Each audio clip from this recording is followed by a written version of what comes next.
그러면 어떻게 돈을 벌고 어떻게 돈을 써야 될지에 대해서 일해서 돈을 벌려고 하면은 결국 가난할 수밖에 없다. 개같이 벌어서 정성같이 쓰면 된다. 전문가는 아니지만은 투자와 투기에 대해서 좀 얘기할 필요를 느낍니다. 저를 가난하게도 부유하게도 마시고 오직 저에게 필요한 양식만 주십시오.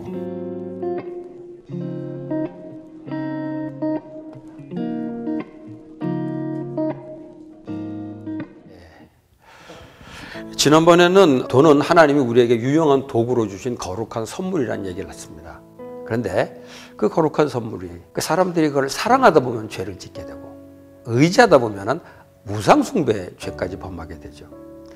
돈에 이런 양면성이 있다는 걸 말씀드렸는데, 이런 돈의 양면성을 아는 우리 크리스찬들이 그러면 어떻게 돈을 벌고 어떻게 돈을 써야 될지에 대해서 한번 나눠보도록 하겠습니다.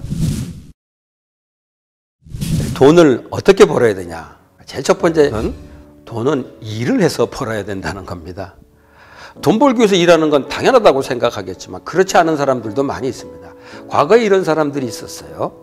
일해서 돈을 벌려고 하면은 결국 가난할 수밖에 없다. 돈이 나를 위해서 일하도록 해야 된다. 이런 얘기를 한 사람이 있었습니다.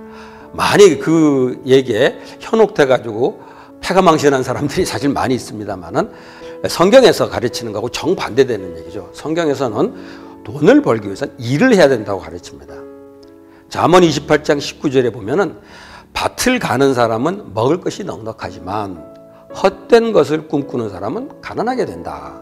그 옛날에도 일하지 않고 어떻게 돈을 벌려는 사람들이 있었던 모양이에요. 흔히 말하는 대박을 꿈꾸는 사람들이 있었던 모양이에요. 현대사회는 더 말할 것도 없죠. 한국 사회도 돈에 대해서 좀 헛된 꿈을 꾸는 사람들이 도박을 하기도 하고 또 로또를 사기도 합니다. 근데 적어도 크리스찬은 그런 오류에는 빠져서는 안 되겠죠. 왜 크리스찬이 돈을 벌 때 일을 통해서 돈을 벌어야 되는데 그 일을 통해서 벌 때 바르게 벌어야 된다는 거죠. 이건 뭐 너무 뻔한 말처럼 들리지만 이게 돈 벌기 위해서 일하는 크리스찬들에게 가장 기본적인 원리입니다. 뭐 돈을 버는 과정에서 불법을 행한다거나 사람들을 속이고 다른 사람들에게 손해를 끼치면서 버는 거, 이거는 조심해야 된다는 얘기죠. 그래서 돈을 사랑함이 일만하게 뿌리가 된다고 말씀하신 것 같아요. 이렇게 말하는 분들도 있습니다. 개같이 벌어서 정성같이 쓰면 된다라는 말을 적용해서 크리스찬이 돈을 뭐 어떤 식으로 벌든지 하나님께 드리면 되지 않겠냐라고 생각하는 분들도 있는데, 그거는 우리 거룩한 하나님을 잘 몰라서 하는 얘기예요. 신명기 23장 18절에 보면은 그런 얘기가 나옵니다. 창녀들이 번 돈을 가져오지 마라. 그런 돈은 하나님 앞에 가증한 것이다 라고 합니다. 우리가 하나님의 주신 능력으로 돈을 번 거, 그건 거룩한 돈이 될 수 있는데 그 과정에서 부정하게 번 돈, 절대로 하나님의 돈이 될 수 없다는 거죠. 혹시라도 헌금을 하면 돈이 거룩해질 수 있다는 착각을 하지 말고 항상 정말 내가 정직하게 벌고 있는가, 내가 버는 돈이 바르게 번 돈인가를 돌아볼 수 있었으면 좋겠습니다. 그 다음에 크리스찬은 돈을 벌 때 바르게 벌어야 되는데 빠르게 벌려고 해서는 안 된다는 거죠. 돈을 벌다 보면 급한 마음을 갖게 됩니다. 근데 그때부터 위험해지기 시작합니다. 잠언 28장 20절에 속히 부자가 되려는 사람은 벌을 면치 못한다. 다른 말로 하면은 돈을 빠르게 벌려고 하다 보면은 바르게 벌기가 어렵다는 거예요. 그렇기 때문에 벌 받을 수 있다라는 얘기입니다. 현대사회에서 속히 부자가 되려는 시도들이 뭐 여러 가지 있는데 아마 가장 그 시도 가운데 가장 보편적인 게 아마 투기 행위가 아닌가 생각합니다. 뭐 부동산 투기나 증권 투기 같은 거. 이 투기, 이게 빠르게 돈 벌려고 하는 사람들이 가장 유혹을 받는 영역이 아닌가 생각합니다. 여기서 제가 전문가는 아니지만 투자와 투기에 대해서 좀 얘기할 필요를 느낍니다. 크리스찬들 중에 주식 투자하는 것을 부정적으로 보는 사람이 있습니다. 언젠가 한번 어느 목사님이 쓴 글을 봤는데 크리스찬은 주식 투자하면 안 된다라고 얘기하더라고요. 근데 그거는 조금 잘못된 생각인 것 같습니다. 사업을 하기 위해서 얼마든지 우리가 투자하는 것, 정상적인 경쟁 행위죠. 사업을 하기 위해서 투자하는 게 정상적이라면은 주식 투자도 정상적인 경제 행위라고 할 수 있습니다. 성경에도 투자하는 것에 대해서 아주 긍정적으로 하시는 말씀도 있습니다. 전도서 11장 2절에 보면은 재난을 만날지 모르니 투자할 때는 7이나 8에 나눠서 해라, 이런 말씀도 있어요. 그런데 투기는 완전히 다른 얘기가 됩니다. 투자는 할 수 있지만은 투기는 해서는 안 된다는 얘기죠. 근데 현실적으로 이 두 가지를 구별하기가 쉽지 않습니다. 저도 이 분야의 전문가가 아니어서 근데 굉장히 중요한 거기 때문에 전문가들한테 한번 투자하고 투기의 차이에 대해서 한번 물어본 적이 있습니다.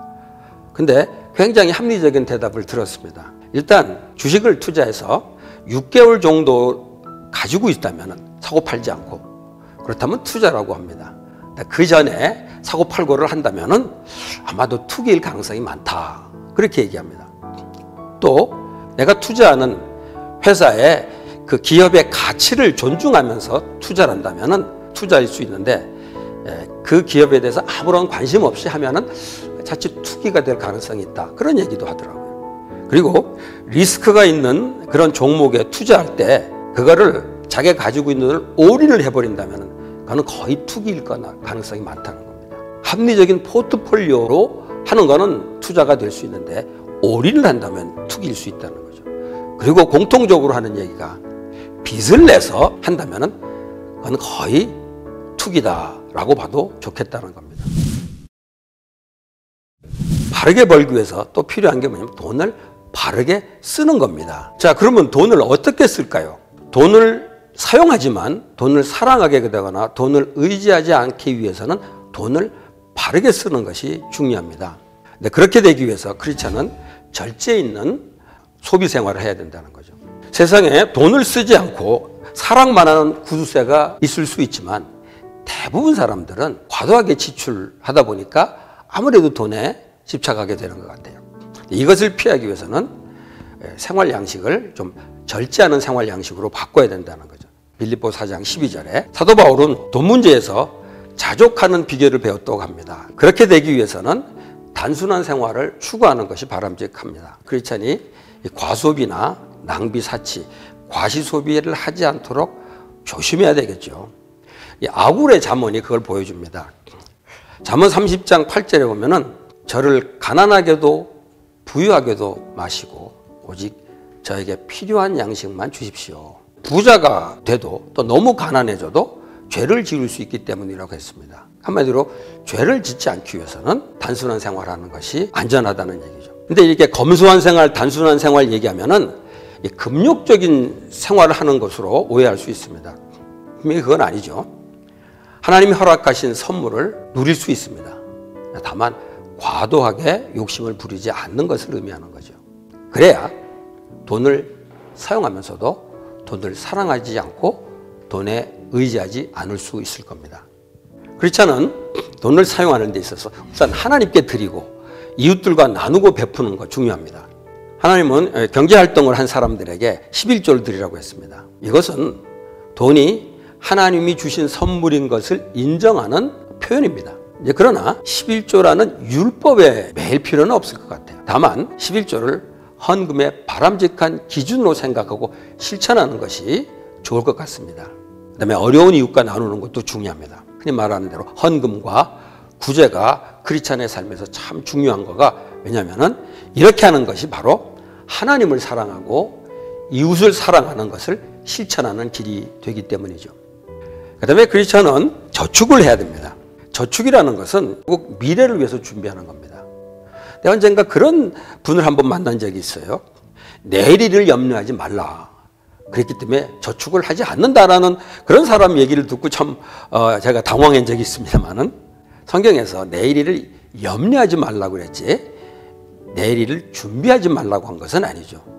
그러니까 미래를 준비하기 위해서 저축하는 것은 우리 크리스찬들에게 필요한 자세입니다. 저축을 말하게 되면은 지금 수입이 충분치 않아서 저축할 여유가 없다라고 말하는 경우 있습니다. 충분히 이해가 됩니다. 그러나 건전한 소비 생활을 위해서는 저축을 할 수 있도록 소비하도록 노력하는 것이 필요합니다. 다 쓰고 남은 돈으로 저축한다기보다는 저축을 계획하고 남은 돈으로 소비하도록 하는 것이 바람직하다는 얘기죠. 물론 좀 이상적인 말처럼 들리지만은 이게 소비의 기본 원칙이 아닌가 생각합니다. 마지막으로 빚 문제에 대해서 좀 얘기를 하고 싶습니다. 우리 현대 생활을 보게 되면은 빚을 짓는 것이 아주 일반화되었습니다. 일단 은행이라든가 금융기관이 있다는 것 자체가 빚 지는 것을 정상적인 경제행위로 인정하는 것이죠. 그리고 뭐 할부제도나 그다음에 신용카드 같은 것이 빚을 지는 것을 간접적으로 결국 권하고 있습니다. 그러나 원래 성경을 보게 되면은 빚을 거의 죄와 가끔 비슷한 의미로 사용될 정도로 굉장히 조심해야 된다고 가르쳐 줍니다. 잠언 22장 7절에 보면은 빚을 지면 빚쟁이의 종이 된다는 말씀도 있죠. 그리고 한번 빚을 지게 되면은 계속 지게 됩니다. 저는 야고보서 1장 15절을 보면서 이런 생각을 했어요. 욕심이 잉태한즉 죄를 낳고 죄가 장성한즉 사망을 낳느니라 했는데 죄 대신에 한번 빚을 넣어봐도 좋겠다는 생각을 했습니다. 욕심이 잉태하면 빚을 낳고 빚이 장성하면 사망을 낳느니라. 그러므로 빚은 가능하면 지지 않아야 합니다. 근데 어쩔 수 없이 빚을 지게 될 수도 있습니다. 저도 과거에 유학생활하면서 어쩔 수 없이 빚을 진 적이 있는데 빚을 지게 되었다면 빨리 빚을 갚아야 합니다. 마치 죄를 지지 않아야지만은 만약 죄를 졌다면 빨리 회개하는 것과 같은 원리라고 봅니다. 돈은 우리 인간의 삶에서 가장 중요한 거라고 말해도 지나치지 않습니다. 그렇기 때문에 크리스찬은 그렇게 중요한 돈 문제를 믿음의 눈으로 봐야 됩니다. 그리고 돈을 벌고 쓰는 데서도 우리의 믿음이 드러나야 된다고 봅니다. 그렇게 본다면은 돈을 다루는 이 경제 생활을 바로 하는 것이 바로 신앙 생활을 바로 하는 것이 아닌가 생각합니다.